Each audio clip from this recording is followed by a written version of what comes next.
तं नत्वा बालप्रबुद्धैः विरच्यते मितस्पष्ट सन्दर्भन्यायदीपिका।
काय चालली चर्चा आपली?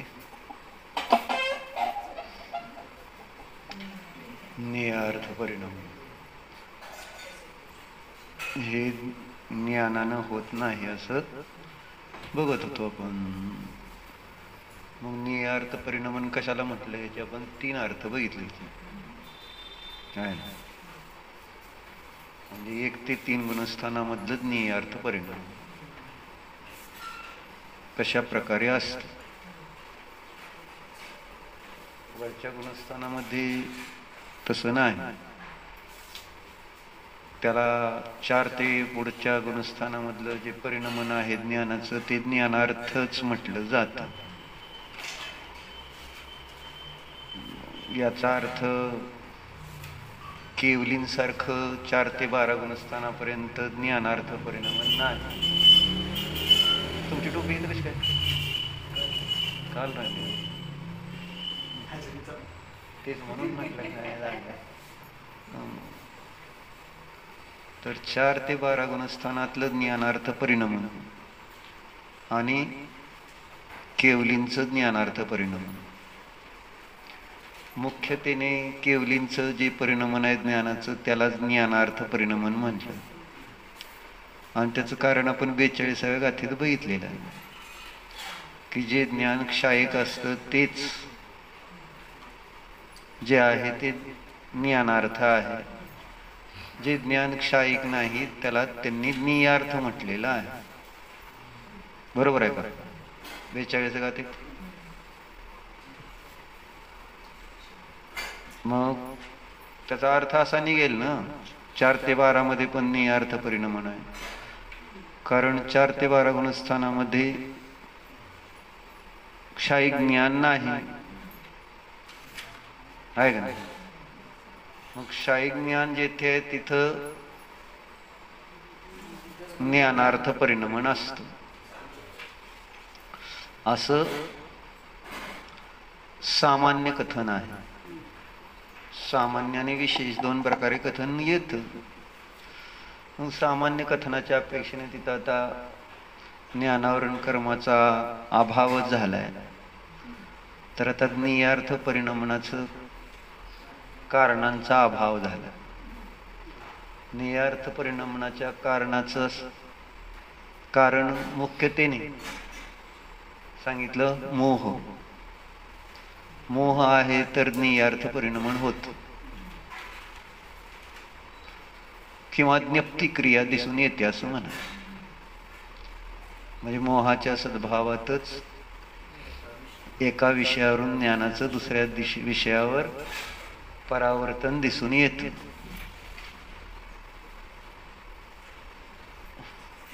आहे का नाही? आणि ज्ञानावरण कर्माचा क्षयक्षम आहे म्हणून 12व्या गुणस्थानापर्यंत नियार्थ म्हणलं. शाईक नसल्यामुळं असं एवढंच त्याचं कारण आहे, बाकी काय नाही. 11व्या-12व्यामध्ये क्षयक्षम ज्ञान आहे.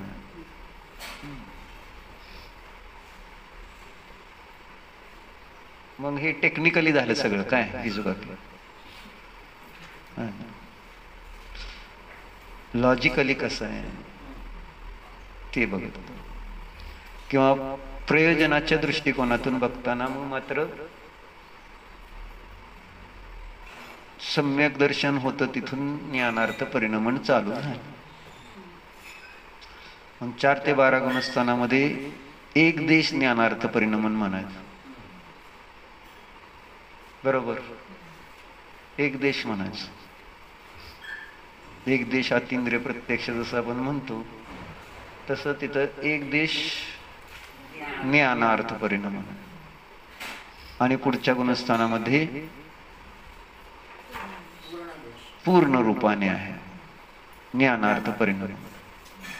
बरोबर. हा काय भेद केला? हा हा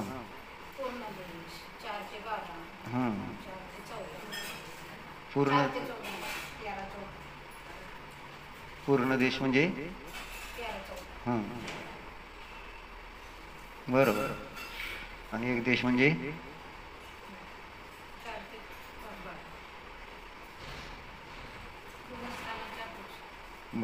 बरोबर. मग असं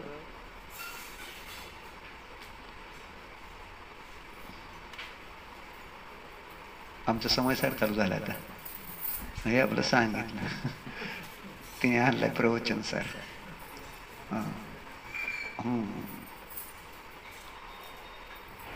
मग काय झालं? 4 ते 12 गुणस्थानावरतीचं जे परिणमन आहे ते ज्ञानार्थ आहे. एक देश ज्ञानार्थ परिणमन. कारण मग त्याच्यासाठी आपण नियार्थ परिणमनाची लक्षणं बघितली की जे बंधाचं कारण आहे. कारण 4थ्या गुणस्थानापासून अबंधकच म्हटला जातं. मिथ्यात्वाचा आणि अनंतानुबंधीचा जिथं उपशम क्षयक्षम होतो तिथून तो जीव अबंधक म्हटलेला आहे. त्याला बंध अनंत संसाराचा राहिला नाही, त्यामुळं त्याला अबंधक मानलेलं आहे.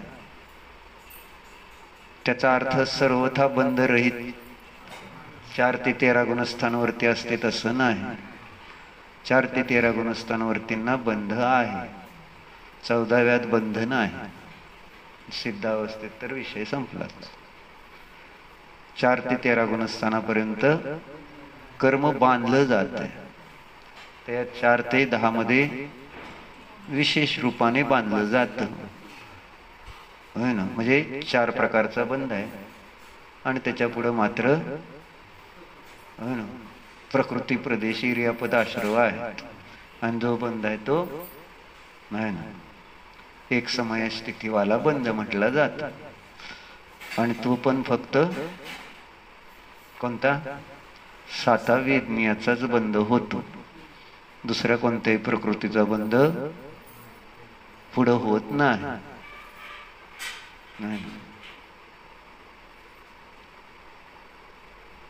म्हणून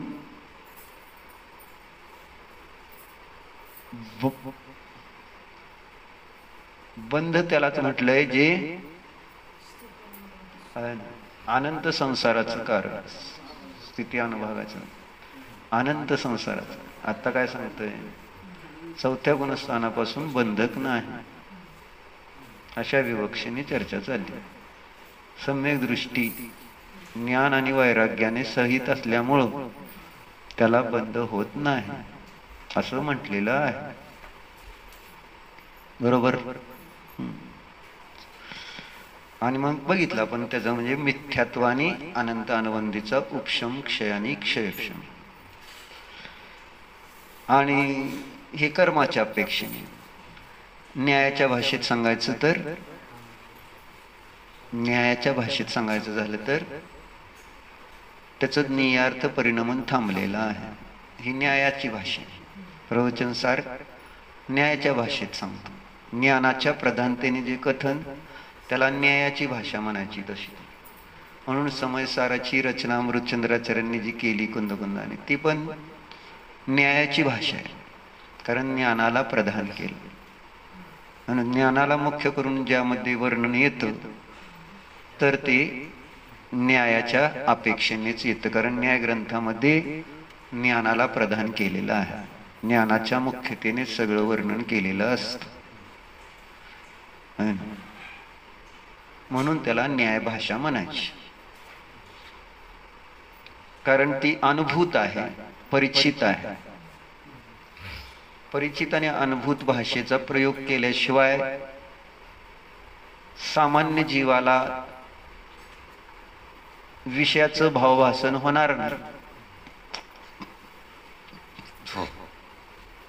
आत्मा म्हटल्यानंतर सामान्य जीवाला विषयाचं भावभासन होत नाही. आत्मा शब्द आणि आत्मशब्दाचा वाच्य पकडला जात नाही. कारण आत्मा या शब्दाने अज्ञानी जीवाला असमान जातीय द्रव्य पर्याय परिचित आहे, अनुभूत आहे, श्रुत आहे. आत्मा म्हणजे एक अमूर्तिक अशरीरी ज्ञानमय असा चेतन पदार्थ म्हणून आत्मा शब्दाचा परिचय नाही. म्हणून मग तिथं आत्म्याचा परिचय करून देण्यासाठी आचार्यांनी ज्ञान शब्दाने त्या आत्म्याचं वर्णन केलेलं आहे की ज्या ज्ञानाची अनुभूती निगोदापासून सर्व जीवाला असते. आणि संज्ञी पंचेंद्रिय झाल्यानंतर त्या ज्ञानाद्वारे त्या वाच्याला पकडायला सोपं जातं. ज्ञान या शब्दाद्वारे त्याचा वाचक असणारा वाच्य असणारा आत्मा समजतो. आणि साधनामध्ये पण जे चेतन साधन आहे तेच आत्म्याला जाणणार असतं. अचेतन साधन आत्म्याला जाणत नाही. चेतन साधन कशाला म्हणायचं? चेतन साधन कशाला म्हणायचं? बरोबर, हे उत्तर मला अपेक्षित होतं. स्वसंवेदन जेथे असतं त्याला चेतन साधन म्हणतात. जे स्वप्रकाशी आहे तेच पराला प्रकाशित करतं. पर म्हणजे विषय, पर म्हणजे पर पदार्थ असा अर्थ घ्यायचा नाही. परचा अर्थ विषय. कारण जेव्हा ज्ञान पर्यायाची चर्चा येते तेव्हा ज्ञान पर्यायासाठी आत्मा पर आहे. कुठं आहे? एकतर उन्हातानाचा आलाय, चुकून आलाय, परत उद्या चतुर्दशीच्या आदल्या दिवशी आलाय सुट्टी घ्यायला, आणि परत असं तुमच्या इनबाई मध्ये लय फरक नाही. असं नाही, उघड टक लावून बघत बसायचं कुठंतरी, काहीतरी शून्यात जायचं, शून्याची अनुभूती. बर, चला काय सांगितलंय तुम्हाला? जड होऊ नये डोक्याला म्हणून मधनात असं सांगावं लागतंय, बाकी काय नाही. हा, नाहीतर तुम्ही इतकं असं हँग होऊन जातं. मग कधी फोन कॉम्प्युटर हँग होतेत ना, तसं ते हँग होतं, कारण बधीर होतं माणूस. असं झालं. काय सांगत होता तुम्ही? ज्ञान पर्यायाच्या अपेक्षेने आत्मा पण पर आहे. ज्ञान पर्यायासाठी आत्मा पर आहे. आपण ही न्यायदीपिका शिकताना खूप वेळा आहे ना पाहिलेला आहे. कारण ज्ञान पर्यायासाठी स्व असू शकते, त्यासाठी आत्मा देखील परच आहे त्या ज्ञान पर्यायासाठी. आणि असं ते ज्ञान पर्यायाचं काय कार्य आहे? स्वपराला जाणतं. म्हणून असं सांगितलं की जे स्वसंवेदी आहे तेच परसंवेदी असू शकतं. म्हणून वस्तूला जाणण्यासाठी साधन म्हटलं तर ज्ञानच आहे. म्हणून न्यायग्रंथांमध्ये ज्ञानाच्या पर्यायाच्या अपेक्षेने कथन केलेलं आहे. बाकीच्या साधनांमध्ये चेतनतेचा अभाव आहे, स्वसंवेदनाचा अभाव आहे ना. बाकीच्या साधनांमध्ये तर जाऊ देत, सूक्ष्म कथन काय केलं तिथं? सूक्ष्म कथन काय केलं?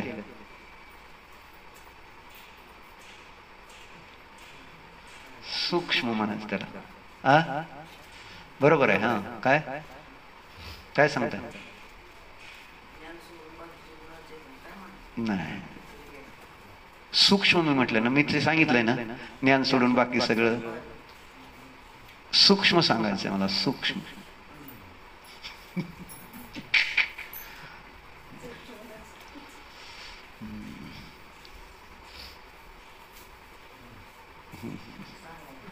मी सांगू ना. बर, ज्ञानाचं प्रमेय रूपाने जे परिणमन आहे ते अचेतन आहे. ज्ञानाचं प्रमाता रूपाने परिणमन आहे ते अचेतन आहे. ज्ञानाचं प्रमिती रूप जे परिणमन आहे ते अचेतन आहे. प्रमेय, प्रमाता, प्रमिती ही ज्ञानाचेच परिणाम आहेत. म्हणजेच कर्ता, परत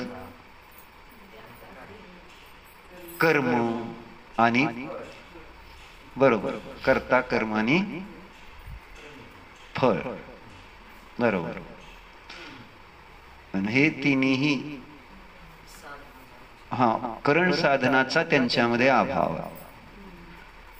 तुम्ही कर्ता, कर्म, संप्रदान, अपादान, अधिकरण आणि प्रमिती असे साही जे आहेत, म्हणजे 5 कारक आणि त्याचं क्रिया, 5 कारकांची क्रिया, 5 कारक आणि 5 कारकांची क्रिया, हे सगळे अचेतन आहेत. म्हणजे काय न्यायदीपिकेतच दिले का? घेतलं असेल तिथं. पण आपल्याला न्यायदीपिकेमध्ये सम्यक ज्ञानम प्रमाणमची चर्चा करताना ज्ञानपदाने व्यावृत्ती कोणाकोणाची केली ही चर्चा घेतलेली आहे. सम्यक पदाने कोणाची व्यावृत्ती केलेली आहे? संशय, विपर्य आणि अनध्यवसायाची. आणि ज्ञानपदाने प्रमेय, प्रमाता आणि प्रमितीची व्यावृत्ती केलेली आहे. कारण साधकतम साधन दाखवायचं. याचा अर्थ प्रमेय साधन नाही असं नाही, प्रमाता साधन नाही असं नाही, प्रमिती पण साधन नाही असं नाही. सगळी साधन आहेत तशी बघितली तर.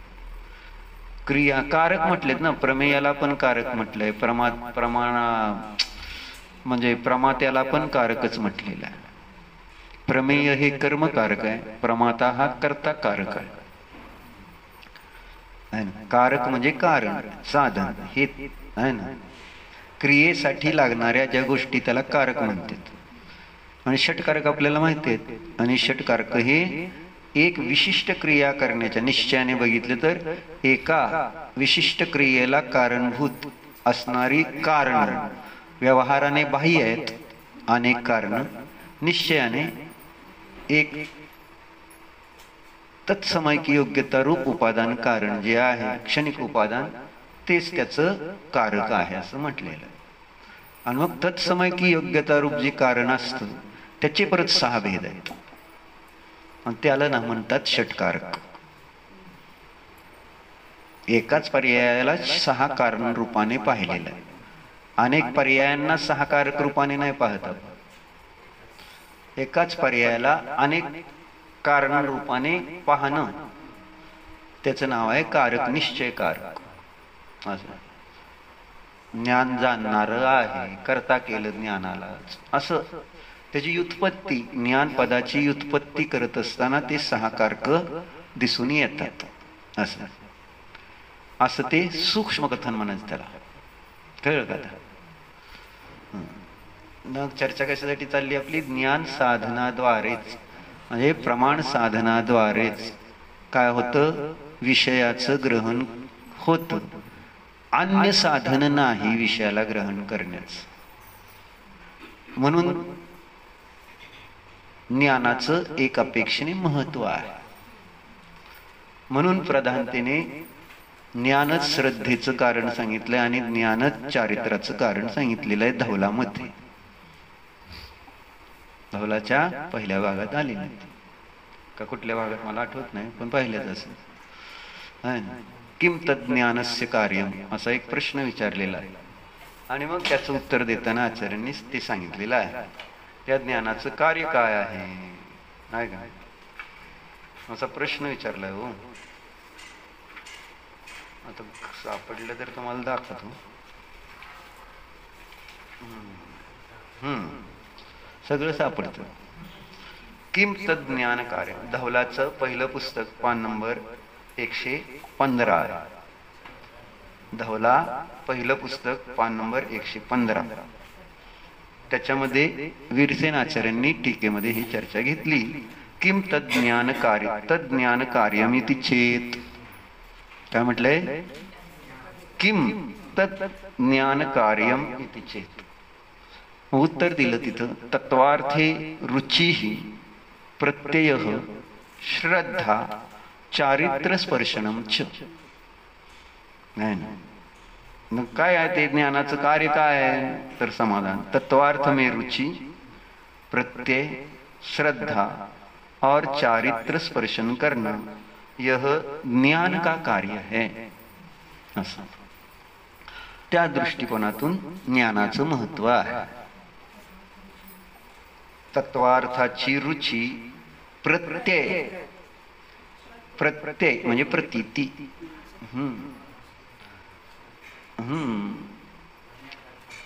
एकार्थवाची शब्द आहेत ना हे, श्रद्धेचे एकार्थवाचे शब्द आहेत हे, जसं समयसार मध्ये घेतलेलं आहे का. 275 गाथा आहे ना समयसारची, त्यामध्ये ते घेतलं ना. काय श्रद्धेचे एकार्थाचे शब्द. सद्दह दिय पत्ते दिय रोचे दिय तह पुनोय फासे दी धम्मम भोग निमित्तम न दुःखम खय निमित्तम. अशी जी गाथा येते, अभव्य जीव पण श्रद्धान करतो असं एक शंका घेतलेली होती. अभव्य जीवाला श्रद्धा नाही असं कसं म्हणतात? मग त्यावेळेस तिथं सांगितलं किंवा त्याचं ते श्रद्धान भोगासाठी आहे, कर्मक्षयासाठी नाही. त्यावेळेस श्रद्धेचे एकार्थाचे जे शब्द आहेत ते हेच आहेत. सद्दहदी पत्ते दिय 275 आहे बहुधा, आहे ना? बरोबर आहे ना? 275. तर श्रद्धा, प्रतीती, रुची असे शब्द आले. सद्दहदी पत्ते दिय रोचे दिय तह पुनोय फासे दी म्हणजे स्पर्श. हे शब्द येतो आपल्याला. रुची, प्रत्यय, श्रद्धा आणि स्पर्श असं वापर. म्हणून ज्ञान जे आहे त्या ज्ञानातूनच श्रद्धेची अभिव्यक्ती होते असं पंचाध्यायीकारांनी पण घेतलेलं आहे, आपण पाहिलेलं आहे. कारण सम्यक दर्शनाचं लक्षण जेव्हा केलं गेलं त्यावेळेस काय लक्षण केलं सम्यक दर्शनाचं? करेक्ट, शुद्धात्मानुभव हे सम्यक दर्शनाचं लक्षण केलं. म्हणून ते सम्यक दर्शनाचं आत्मभूत लक्षण आहे का अनात्मभूत लक्षण आहे?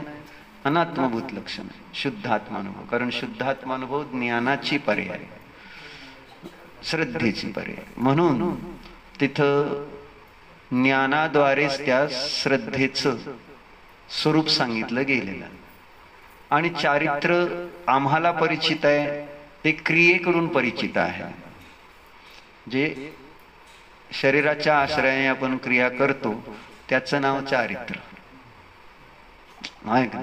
त्याला असं आपण चारित्र मानतो बहुलतेने. कारण इंद्रिय ज्ञानाने चारित्राचं एक त्याच्याशी संबंध जोडून टाकलेला चारित्र आहे ना. परंतु चारित्र काय? खरं तर चारित्र काय? ज्ञान दर्शन रूपाने परिणमन हे चारित्र. चारित्र पाहूड जसं चारित्र काय तेवढंच करायचं.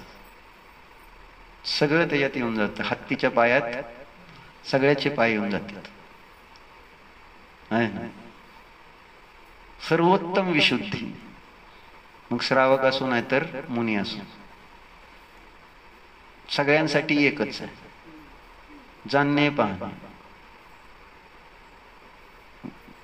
त्यानेच कर्मबंध ढिला पडतो, नष्ट होतो.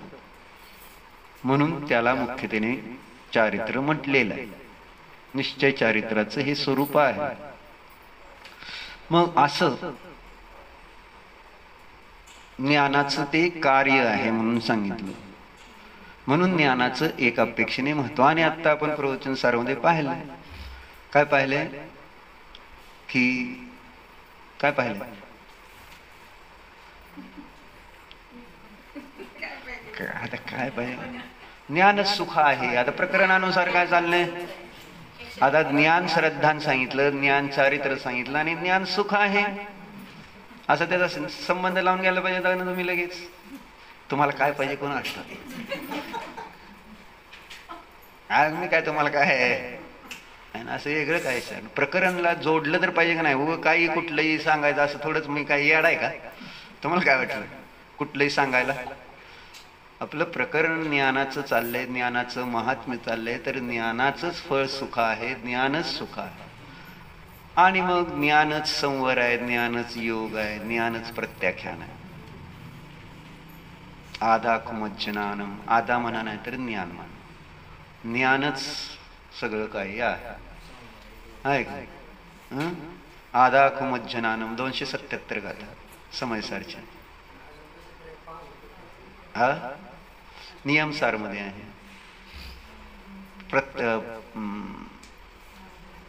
प्रतिक्रमण नंतर प्रत्याख्यान, निश्चय प्रत्याख्यान अधिकारात पण आहे.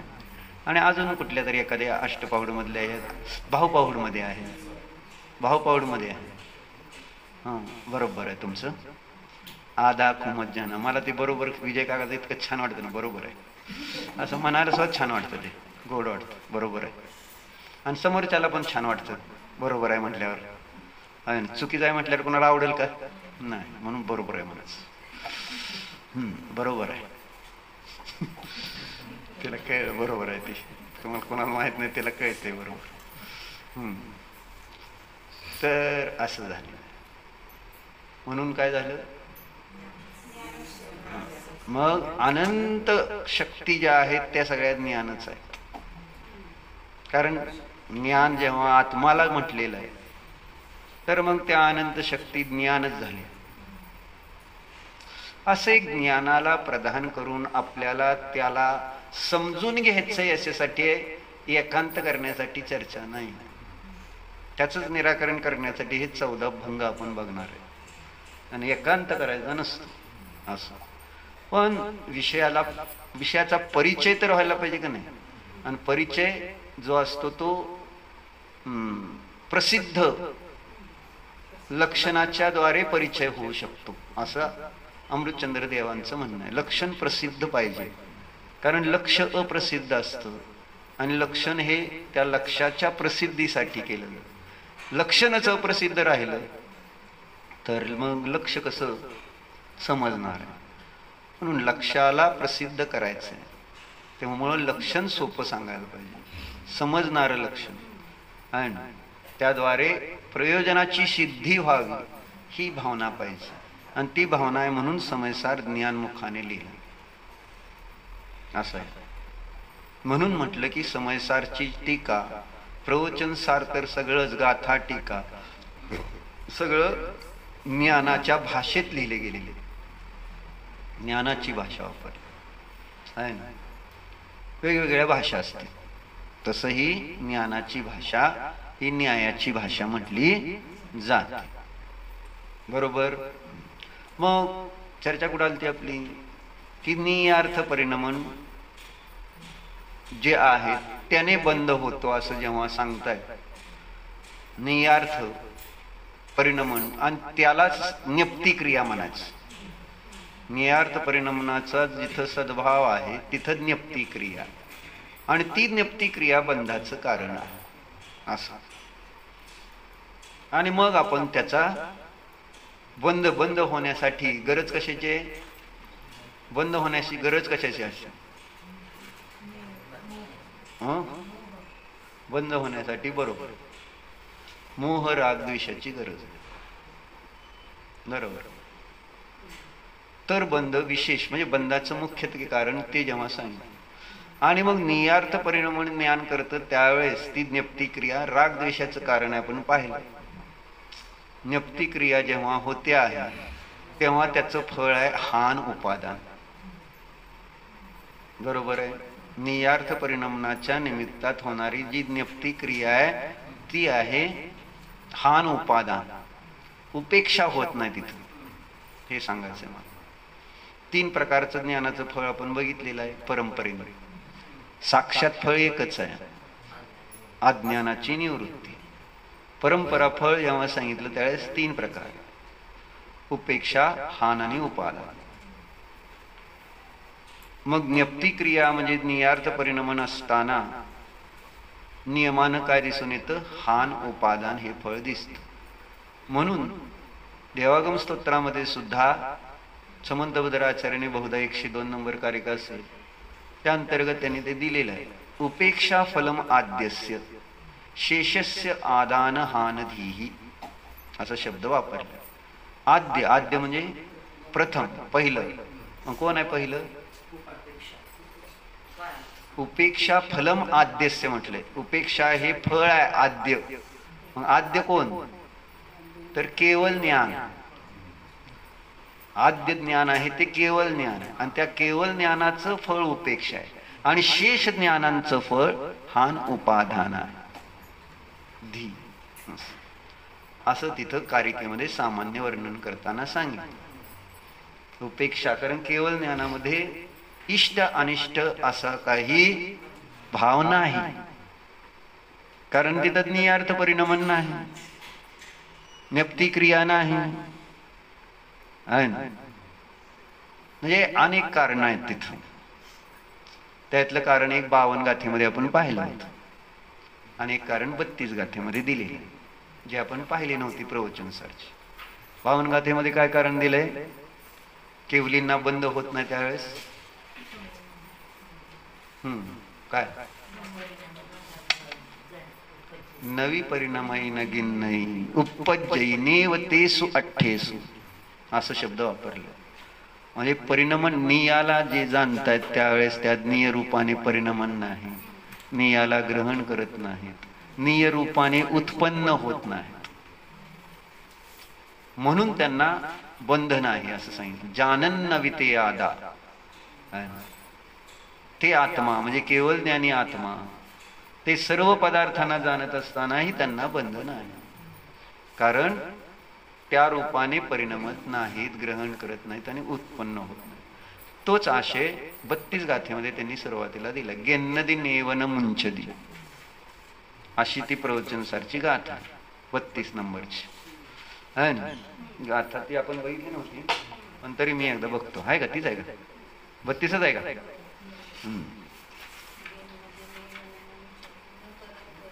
हा. न परंपरिणमदी केवली भगवन पेच्छदी समंत दोषो जानदी संवम निरवसेस. ग्रहण करत नाहीत आणि सोडत नाहीत,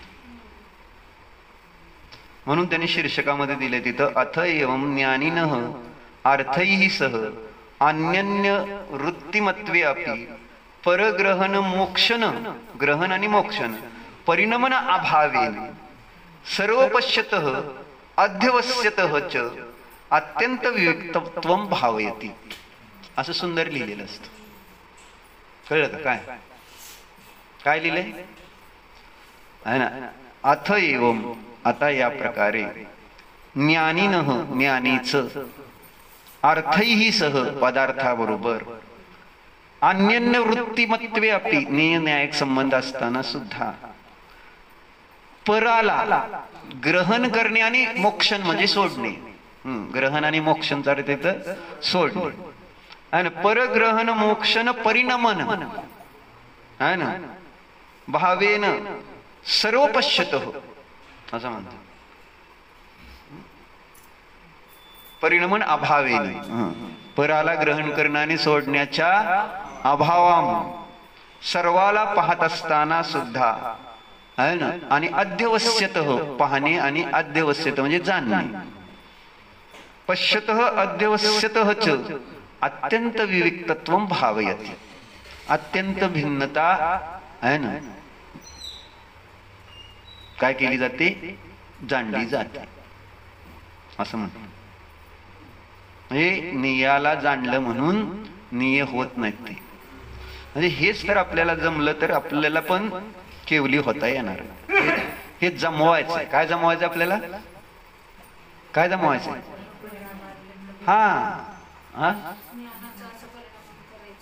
हा पुरुषार्थ करायचा तो. ह्याला याच्यासाठी पुरुषार्थाची गरज आहे. अभ्यास आहे आपल्याला पदार्थाला जाणताना पदार्थ रूपाने परिणमण्याची. पण अभ्यास काय करायचा आहे, जाणायचं, तिथं ग्रहण करायचं नाही, सोडायचं नाही. त्यागोपादान शून्यत्व शक्तीचा प्रयोग करायचा.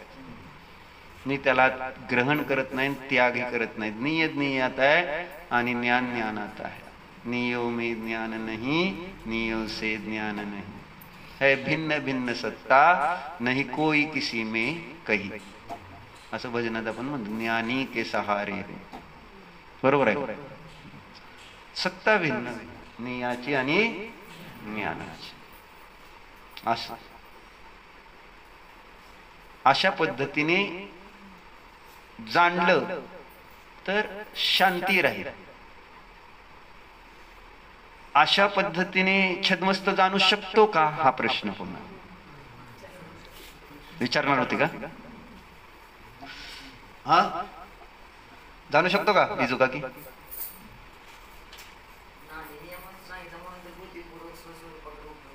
बरोबर.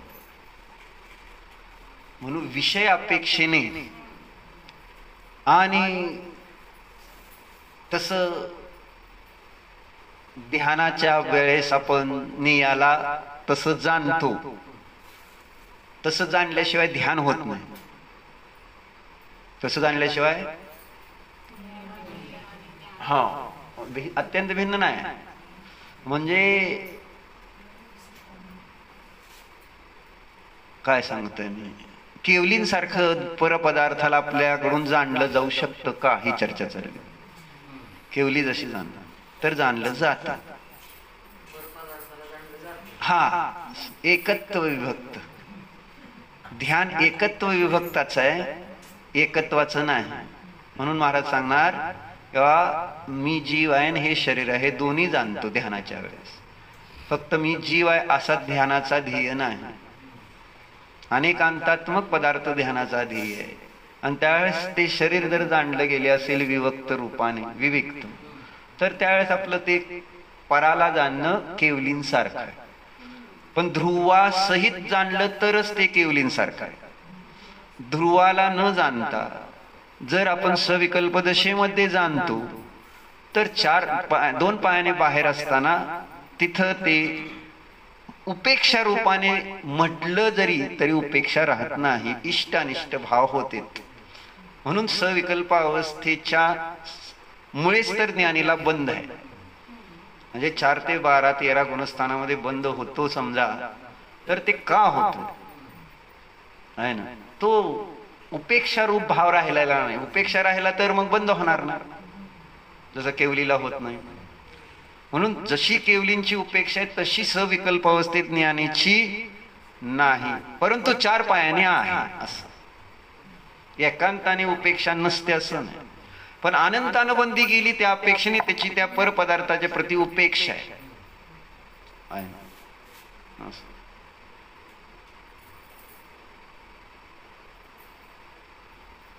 म्हणून काल गोष्ट वाचून दाखवली ना आपल्याला, परवा दिवशी कुणी त्या ह्यांनी, संजय काकांनी, अष्टेकरांनी. आता तुमचं ती तेलाच्या वाटीचा कटाळा असला तर नवीन गोष्ट थोडस वेगळं करून प्रश्न विचारलेला आहे ना तिथं शिष्याने गुरुला, नाही गुरुला काय बरं, काय आठवत आहे का तुला? हं. हं.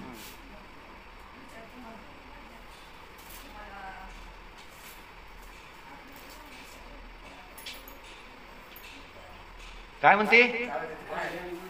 हा, ते झाले की कळलं की पुढचं गाणं. काय राजाने काय प्रश्न विचारला? हा, होय का, असा प्रश्न विचारला. आपल्याला आत्म्याला जाणता येते का? मग येतंय म्हणून सांगितलं ना. मग पुढे काय झालं?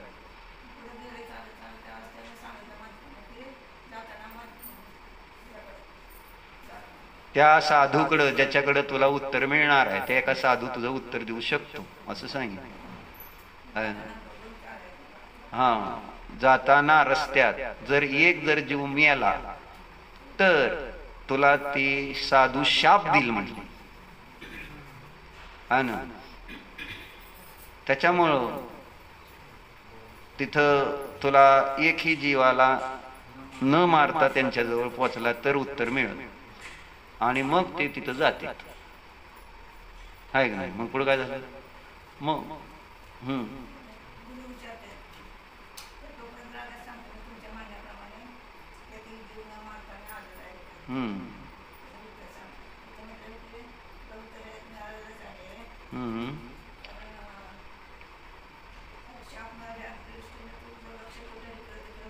गेलं नाही.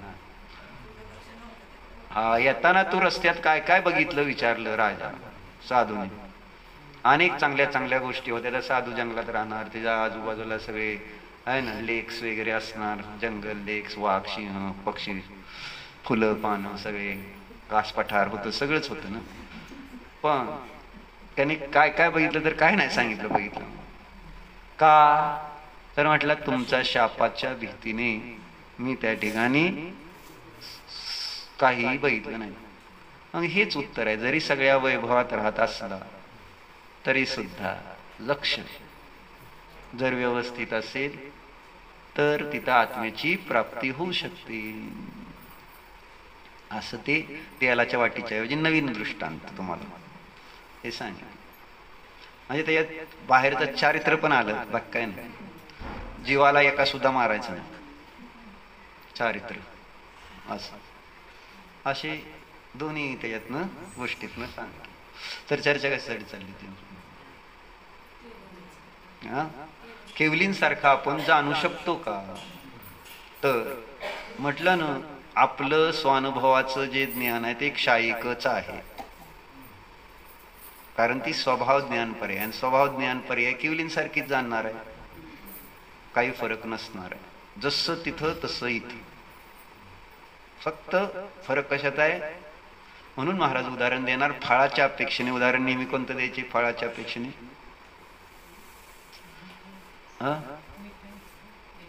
हा, करेक्ट, हुशार आहे माझी बहीण आहे, बरोबर आहे. म्हणजे सगळे आम्ही हुशार. तर गोड मिठाईचं उदाहरण देणार का नाही? म्हणजे जास्त खाल्ली आणि त्याच्यातला एक आहे ना कण खाल्ला, टेस्ट मध्ये काय अंतर. तसं तिथं ते जसं जाणतायत आत्म्याला तसंच इथं जाणतात, सेम टू सेम. म्हणून त्यांच्यासारखं जाणलं का? हा, क्वालिटी सेम आहे.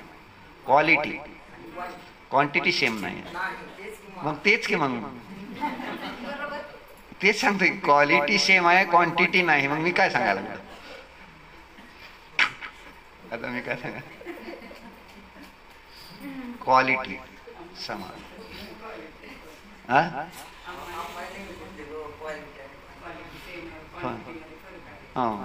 बरोबर आहे. मग आम्हा काय महाराजांकडनं शिकलेत ना. मग मी महाराजांचं नाव घेतलं चुकलं का? मग तुम्ही म्हणायचं आम्ही अम्मांचं नाव घेतलं चुकलं काय? विषय संपतो ना. असं जाऊ दे. तर सांगायचं तात्पर्य एवढे, जाऊ दे की तसं जाणलं जात, एकांताने तसं नाही जाणलं जात असंही म्हणणार नाही. नाहीतर मग चौथ्या गुणस्थानातच सर्वज्ञपणाचा प्रसंग येऊन जाईल, पण असं होत नाही.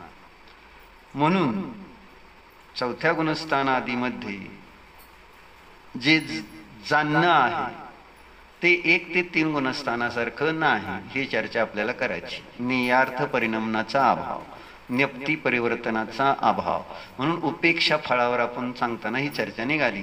उपेक्षा फळ इथं सुद्धा आहे किंवा नाही. तर उपेक्षा फळ जेव्हा जीव अव्रती स्वतःला जाणतो त्या काळामध्ये उपेक्षा फळ आहे, म्हणूनच सात प्रकृतीचा उपशम क्षय क्षयपशम होतो. अन्यथा मिथ्यात्वाचा उपशम क्षय क्षय होणारच नाही. बरोबर. उपेक्षेशिवाय मिथ्यात्वाचा उपशम क्षय क्षयपशम होत नाही. नियम आहे. म्हणूनच की असं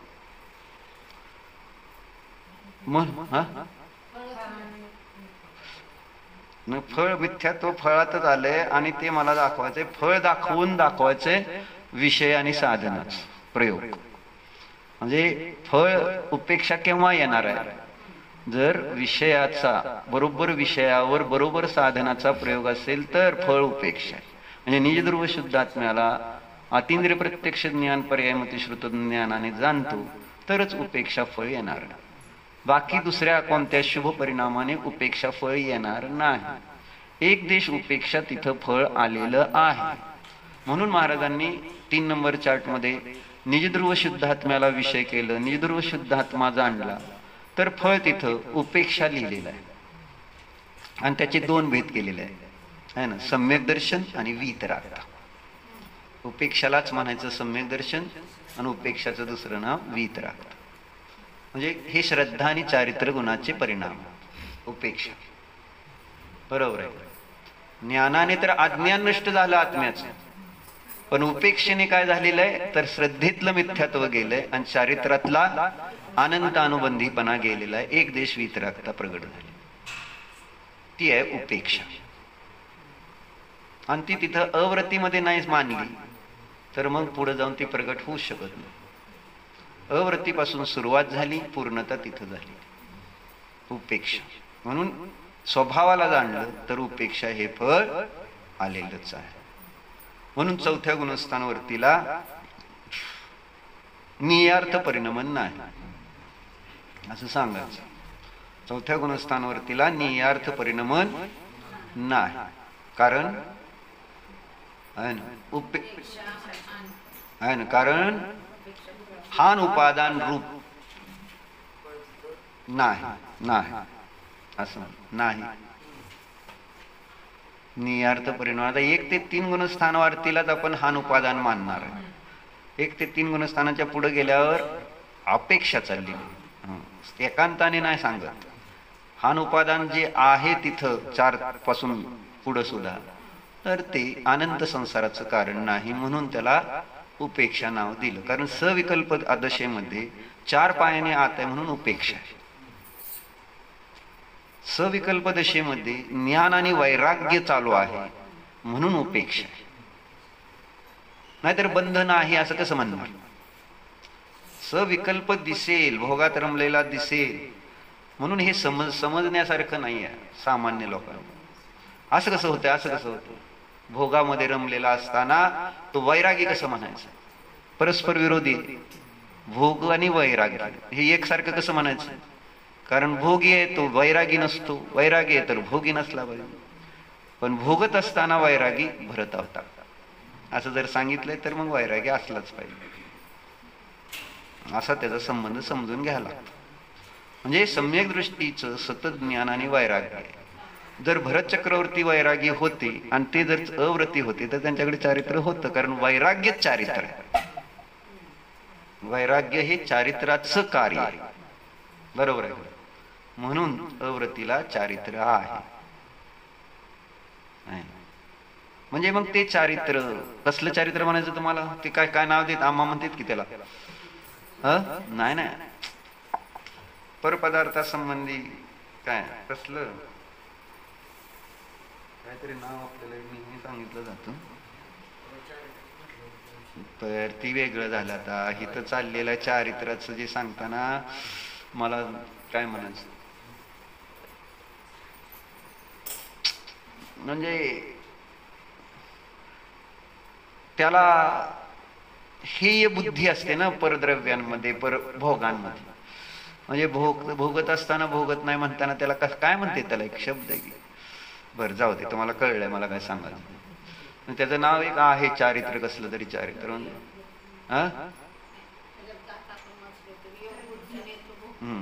बरोबर, हा खेद, करेक्ट शब्द. लय मग बघितलं का, ती तर आमची आई आहे, तिला लय येतंय. खेद रूप चारित्र. म्हणजे मला जे शब्द सांग, हे महाराज आम्हाला सांगणार ना, खेद रूप चारित्र.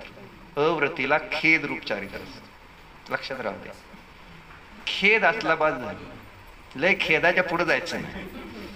म्हणजे चौथ्यामध्ये, आणि पुढे गेला तर मग 5व्यात जायचं, 7व्यात जायचं. चौथ्यात काय असतो, खेद असतो. हे मला करायचं नाही पण करावं, केलं. म्हणजे ती आहे कर्म हिताबंदी. कर्माचा असा उदय असतो की तिथं तशा पद्धतीचं आहे ना, व्यावहारिक संसारी जीवाला गृहस्थ दशेमध्ये अशी अनेक कार्य होऊन जातात. खेद असतो पण त्याला, हे चांगलं नाही. आणि त्या खेदाचं ताकद किती आहे तुमच्या लक्षात येत नाही. मोक्षाला नेतं तो खेद. त्याच्या जीवनामध्ये आहे ना, देश चारित्र, सकल चारित्र, सूक्ष्म संप्राय, यथाख्यात, हे सगळी चारित्र त्या खेद रूप चारित्राच्या बेसवर इतकं महत्वाचं असतं खेद. पण लोकांना ते खेद रूप चारित्राचं इम्पॉर्टन्स नाही. म्हणजे पडद्याच्या मागच्या कलाकाराला कोणी महत्व देत नाही, पडद्यावरचेच कलाकार दिसते. आता सिनेमा आपण बघताना मागचे कलाकार कोणाला कळते का? आपल्याला फक्त हिरो आणि तेच दिसते. हा त्याच्या मागं असणार, हा त्यांची आपल्याला नावं माहीत नसते. आणि कितीतरी आवाजाचे पण इफेक्ट, असे कितीतरी कारणं असतात ज्यामुळं ते इफेक्टिव्ह झालेलं असतं, प्रभावित झालेलं असतं. आणि म्हणून स्थूल बुद्धिवाल्यांना हे देश चारित्र, सकल चारित्र म्हणजे चारित्र दिसतं. अरे खेद चारित्र नाही तर ते देश चारित्र पण नाही, सकल चारित्र पण नाही. त्या देश चारित्र आणि सकल चारित्राबरोबर खेदरूप चारित्र आतमध्ये असेल तर ते सकल चारित्र आणि देश चारित्र, यथाख्यात चारित्र, सगळे चारित्र कुठून सुरू झाले? खेदाला किती महत्व आहे. आणि अनंत अनुबंधी झालं गेला की खेदरूप चारित्र, कळलं का? आणि त्याला 0 इम्पॉर्टन्स तुम्ही देता कर्णाने उभाले. हे काय नाही झालं, काय नाही झालं, सर्व घातीच आहे देश चारित्र. म्हणजे हे प्रत्याख्यान अप्रत्याख्यान सर्व घाती. म्हणजे त्याला एकदम त्याचं हवाच काढून टाकणार. सामान्य जीवाला धीर बांधायचा असतो, धीर द्यायचा असतो. स्वैराचारी करण्याचं नाही, आणि स्वैराचारी होत नाहीत. जर व्यवस्थित जर समजून घेणारा असेल तर होत नाही. आता एखादा त्याच्यातनं बिघडला, एखादं गाढव साखर खाऊन मेलं म्हणून काय साखर खाजी सोडायची, असं टोडर मल्लीने लिहिलेलं आहे मोक्ष म्हणून. साखर खाऊन एखादं गाढव मेलं म्हणून काय झालं. म्हणून असं ज्याचा उदय असेल त्यानुसार होईल ना, एखाद्याच होऊ शकतं, होत नाही असं नाही. आणि बदलत असते परिणाम, एकसारखे परिणाम कायम राहतात काय, बदलतेच सारखे. आणि त्यामुळे एखादा चांगला ज्ञानी सुद्धा पुन्हा कमी म्हणजे चारित्रातनं भ्रष्ट होईल. म्हणजे असं शक्य आहे. आपल्याला त्याचा आदर्श नाही आहे, पण आपल्या जीवनामध्ये जेव्हा खेद होईल, माझ्याकडनं होतच नाही, माझ्याकडनं कायच करणार नाही, मी कायच करायचं नाही म्हटल्यावर मग कसं होणार माझं, आहे ना, असं जेव्हा होतं त्यावेळेस आपण अशी उदाहरणं बाबा घडतं, असं घडू शकतं, आहे ना. तसं काय टेन्शन घ्यायचं नसतं. खेद असला पाहिजे. काय असलं पाहिजे? जर महाराजाशी शिष्य असेल ना तू, तर तुला माझ्यावर श्रद्धा ठेवावं लागेल, कारण तुला महाराज माहिती नाहीत आणि आम्ही महाराजांजवळ राहिलोय, आहे का? महाराजाचं ऐकलं, माझं ऐकलं म्हणजे महाराजांचं ऐकल्यासारखं आहे, माहिती आहे तुला. मला सांगते म्हणजे असं काय नाही, पण आपलं सांगितलं तुला. तर चर्चा कशासाठी चालली होती? बास करायची का आपल्याला? काय पाहिलं?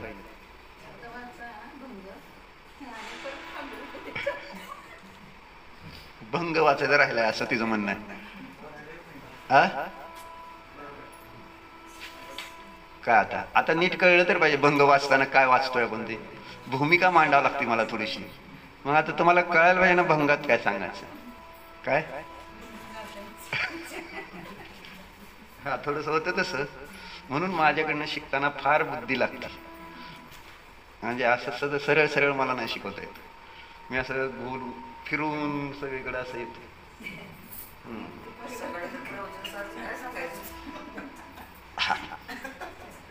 काय करायचं तुम्हाला ते प्रवचन सारचं?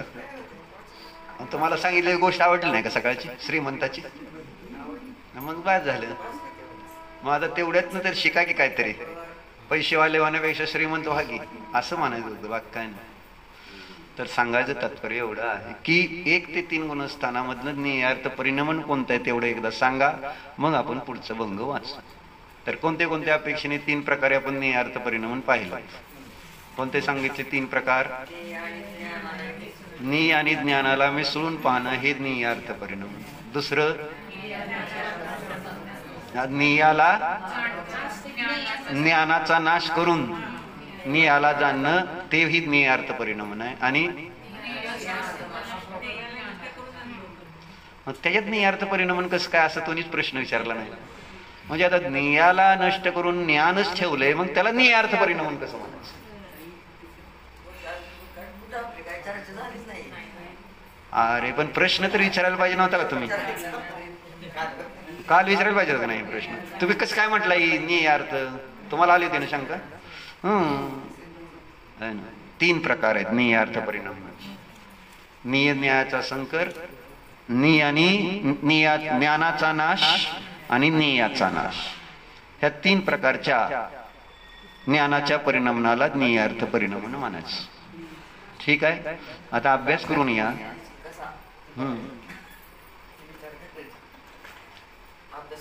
हो, मग अभ्यास करायचा मनाने. म्हणजे काय नुसतं सांगितलं आणि तुम्ही आपलं ऐकलं बरं म्हटलं, तसं नसतं करायचं. चिंतन करावं लागेल आहे ना. आणि त्याला ज्ञेयार्थ मानायचं का नाही मानायचं सांगा. ज्ञेयाचा नाश करणं, त्याला ज्ञेयार्थ परिणमन म्हणता येतं का नाही म्हणता? आणि जर त्याला ज्ञानार्थ म्हटलं तर मग ती तर मोक्षातच गेल्यासारखा होईल. म्हणजे सम्यक दृष्टी होऊन जाईल. जर त्याला निय नष्ट करून जर ज्ञानाला ठेवलं तर त्याचा अर्थ नुसतं ज्ञान राहिलं, मग ते ज्ञानार्थ परिणमन झालं. ज्ञानार्थ परिणमन सम्यक दृष्टीला असतं. मग ते सम्यक दृष्टी होईल ज्याने ज्ञानाचा नाश केलाय तो. बरोबर आहे का? आणि त्याच्यासाठी तुम्हाला आधार सांगू काय? 27 गाथा प्रवचनसार 3 दोष सांगितलेले होते आपल्याला. आत्म्याला ज्ञान केलं, ज्ञानाला आत्मा केल्यानंतर 3 दोष येते. तसं आहे ते. आलं लक्षात आता? चला.